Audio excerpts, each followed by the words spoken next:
regreso con ustedes aquí en Conto de Pensini por Globovisión. Tenemos a nuestro próximo invitado que está con nosotros ya poniéndonos en un tono más serio, a pesar de que sigue siendo el Día de la Amistad y el Amor para todos ustedes, rolo de vivos que nos están viendo. Amórense, no importa la edad, llamen a alguien ahorita, escríbanle algo, metan la pata. Eso es lo que vinimos a hacer esta tierra, reproducirnos, querernos y después nos vamos. Bueno, tenemos al director de Nosos, un fondo de inversión muy importante, además que es director de Ecoanalítica, lo conocen de hace mucho tiempo, ha estado por años en nuestros programas, y es Alejandro Grisanti. Él viene de Barclays Bank, donde era gerente de todo lo que era mercados emergentes, sobre todo Venezuela. ¿Cómo estás, Alejandro? Un placer tenerte aquí. Muy bien, bueno, comiéndome la flecha, como he dicho varias veces, yo estoy regresando a Venezuela, estamos terminando de remodelar ahí un apartamento y bueno, feliz siempre de estar acá acompañándote. Oye, te felicito porque mientras está aumentando el número de venezolanos que están saliendo, por lo menos dice la AFP, las estadísticas, tú estás de regreso comiéndote la flecha, pero algo estarás viendo y sobre todo como inversionista de que quizás las cosas puedan cambiar, porque si no... Mira, sí, efectivamente yo creo que lo que está muy claro aquí en Venezuela ahorita, o no que esté tan claro, pero que debería por lo menos terminar de absorbernos es que la democracia no puede estar perdida, que en Venezuela no se pueden posponer indefinidamente las elecciones, que nosotros deberíamos tener unas elecciones de gobernadores y alcaldes para este año, unas presidenciales para el año que viene, si todavía llegamos allá, pero lo importante es eso, o sea, estamos a un año, máximo 2 años de un cambio y Venezuela efectivamente puede presentar en esta crisis económica algunas oportunidades y algunos nichos de inversión. Mira, hoy bajaron con 1 o 2 puntos algunos bonos de la deuda venezolana, también de PDVSA, y lo que dicen los analistas porque creen que se puede haber un recrudecimiento entre las relaciones diplomáticas entre Venezuela y los Estados Unidos por los últimos acontecimientos. Esto es así, pueden caer los bonos, quizás presenta una oportunidad para comprarlos. Mira, yo creo que casi todos los mercados se vendieron hoy. La principal razón de que se dio de que esta venta en los mercados es las declaraciones de la presidenta de la Reserva Federal, que básicamente anunció que no era posible mantener por mucho más tiempo las tasas de interés en estos niveles, que era necesario hacer un incremento de tasa y eso básicamente es lo que empezó a mover los mercados, el cambiar la expectativa de que a lo mejor se incrementaban las tasas 2 veces este año, que a lo mejor se incline un poco más la curva de crecimiento de tasas de interés de los Estados Unidos a 2 o 3 veces por año y eso por supuesto tiene una repercusión en los mercados. También estoy de acuerdo que los hechos que salieron ayer, las acusaciones de un gobierno hacia, y ellos mismos decían que dentro de esta ley es la persona de mayor nivel que ellos vienen acusando de hechos de narcotráfico, puede ser también un problema de recrudecimiento entre las relaciones entre los Estados Unidos y Venezuela, que hasta ahora nunca han metido, y esto es importante decirlo, de ninguna de las dos partes, nunca se ha dicho nada de la posibilidad, por ejemplo, de parar exportaciones petroleras.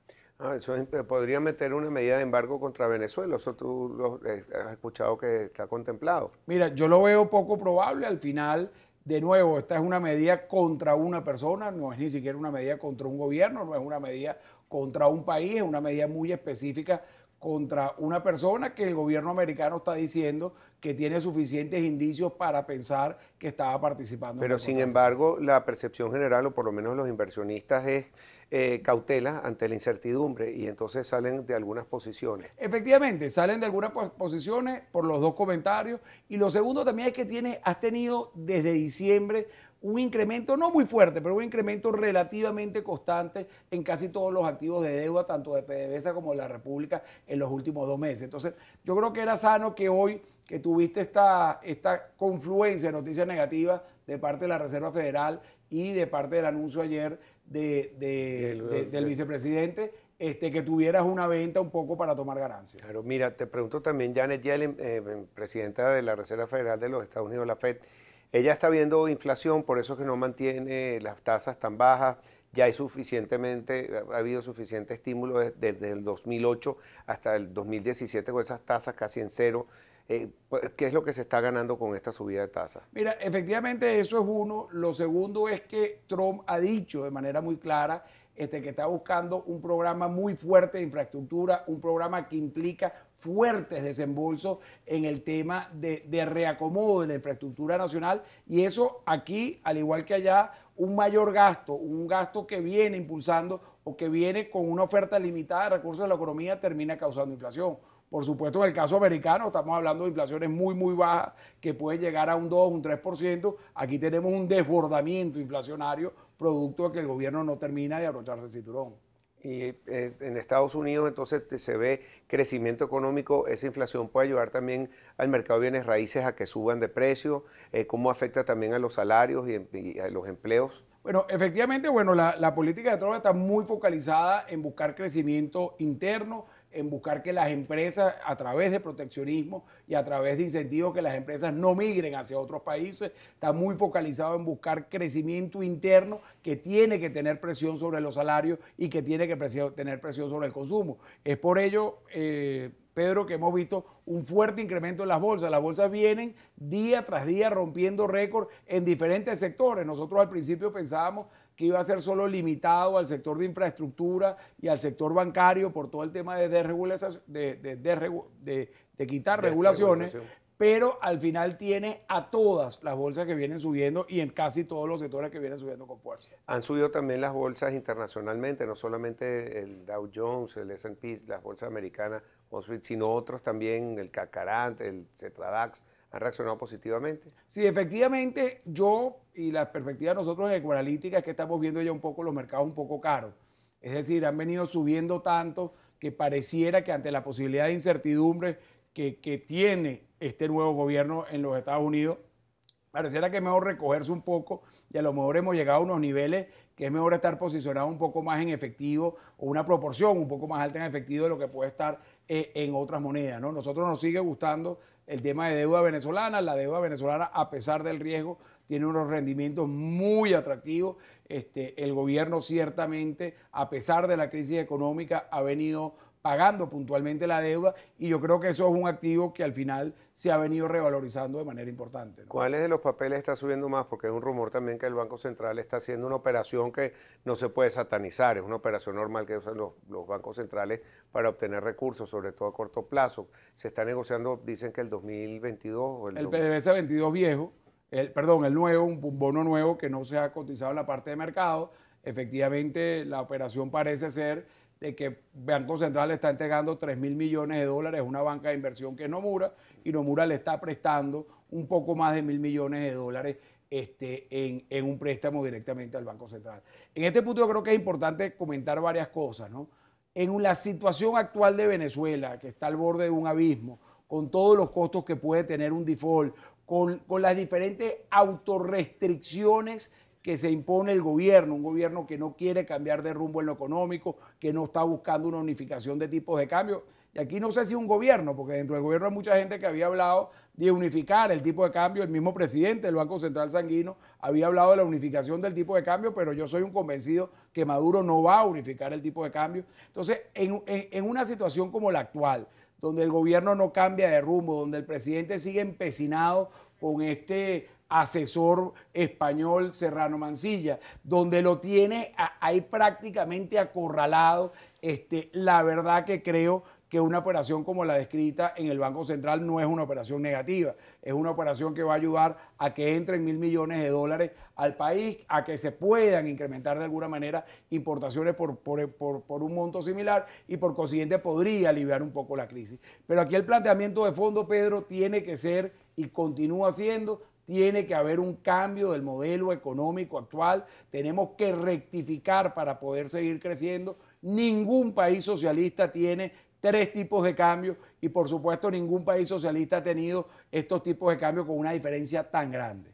Eso casi se logró llegar a una convergencia cambiaria, pero hablamos de eso al regreso. Y también que me expliques un poco cómo Nomura Bank, que ha sido uno de los principales críticos de todo cómo se ha manejado la deuda aquí en Venezuela, ¿por qué entonces otorga un préstamo a Venezuela? Eso quiere decir algo positivo. Ya regresamos con más para ustedes aquí con Alejandro Grisanti por Globovisión.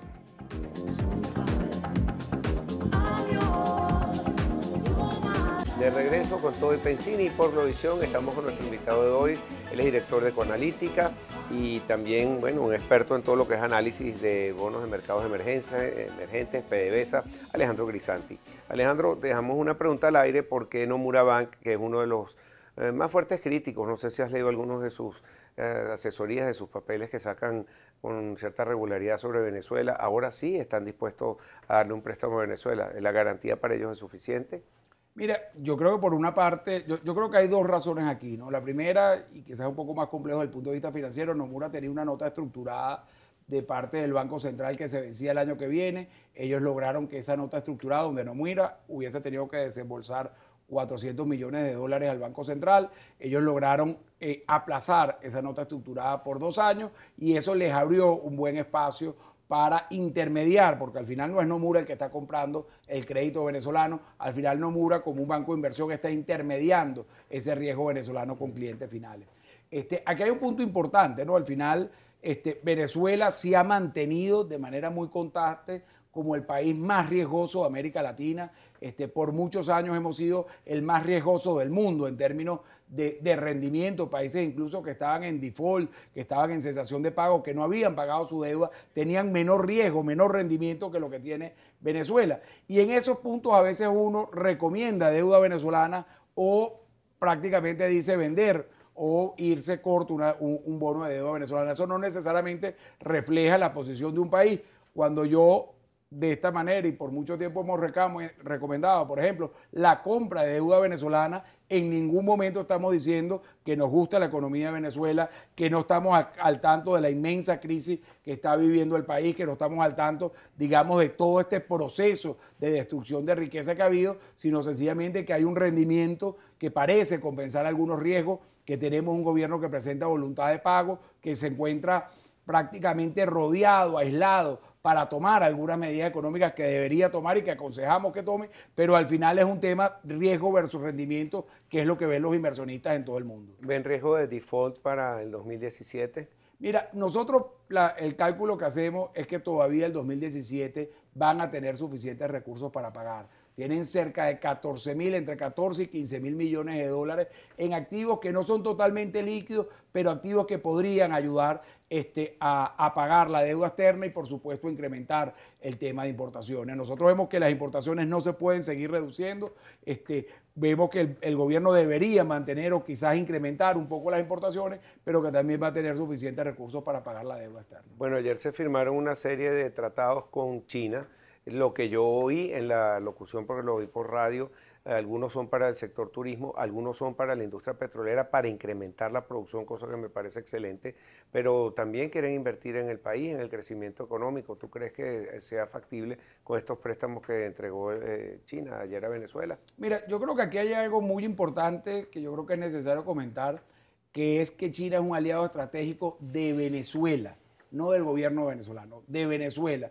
Nosotros tenemos que ver al principal país que viene creciendo su consumo petrolero, el país que va a tener o que ya tiene el déficit energético más grande, que tenga relaciones de muy largo plazo con el país que tiene los mayores yacimientos energéticos del mundo, y estos mayores yacimientos energéticos del mundo además están fuera de la zona del Medio Oriente, que todos sabemos que tiene mucho conflicto y mucho problema. Entonces yo creo que aquí hay unas relaciones de largo plazo, unas relaciones que gobierno y oposición lo tienen que ver. Me acuerdo y felicito la invitación del gobierno chino a uno de los diputados de la Asamblea Nacional, actual presidente de la Asamblea Nacional, Julio Borges. Me parece una muy buena iniciativa que Julio fuese hacia allá a conocer todo este tema de relaciones chino-Venezuela, puesto que algún día, cuando la oposición sea gobierno, creo que será fundamental seguir fortaleciendo estas relaciones, por supuesto.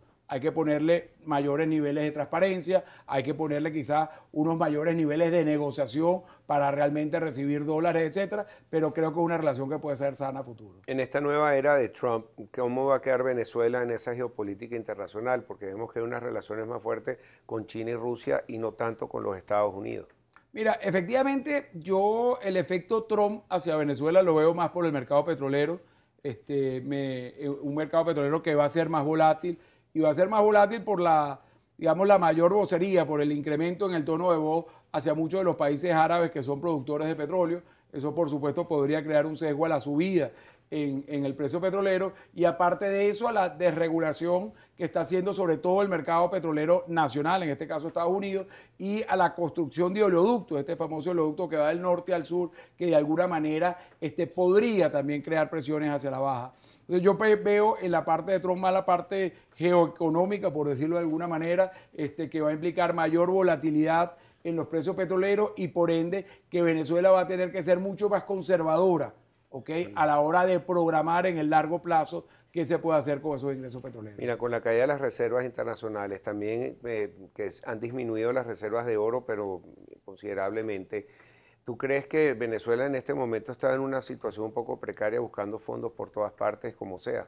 Mira, sí creo que está en una posición muy frágil y a tu comentario, Pedro, yo le añadiría el tema de la caída de producción petrolera, ¿no? Si nosotros vemos en 15 años, del 2012 al 2017, ha habido una caída de la producción petrolera en casi 1.100.000 barriles.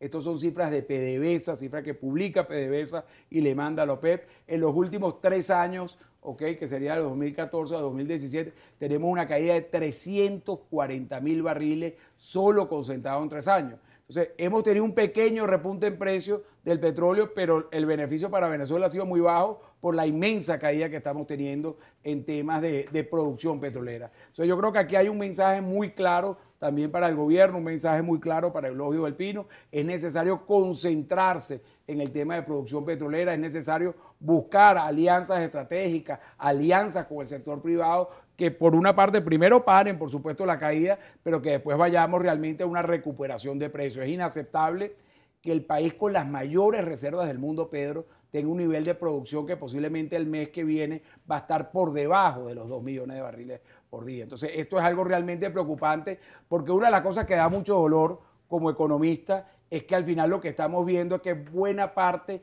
de esa inmensa cantidad de recursos, de ese petróleo que tenemos bajo tierra, se va a quedar bajo tierra porque no vamos a tener la capacidad y el interés para poder sacarlo y para poder transformarlo en riqueza. Sobre los indicadores económicos ya en Venezuela, tenemos un proceso, ya estamos en una lista de 51 países que han entrado en hiperinflación.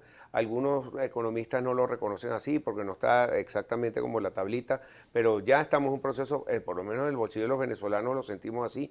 El año pasado tuvimos 700% de inflación, el Fondo Monetario proyecta 1.600, 1.700. Hay otros que son todavía más audaces que dicen que es mucho más. La caída del Producto Interno Bruto fue terrible el año pasado, menos 12%.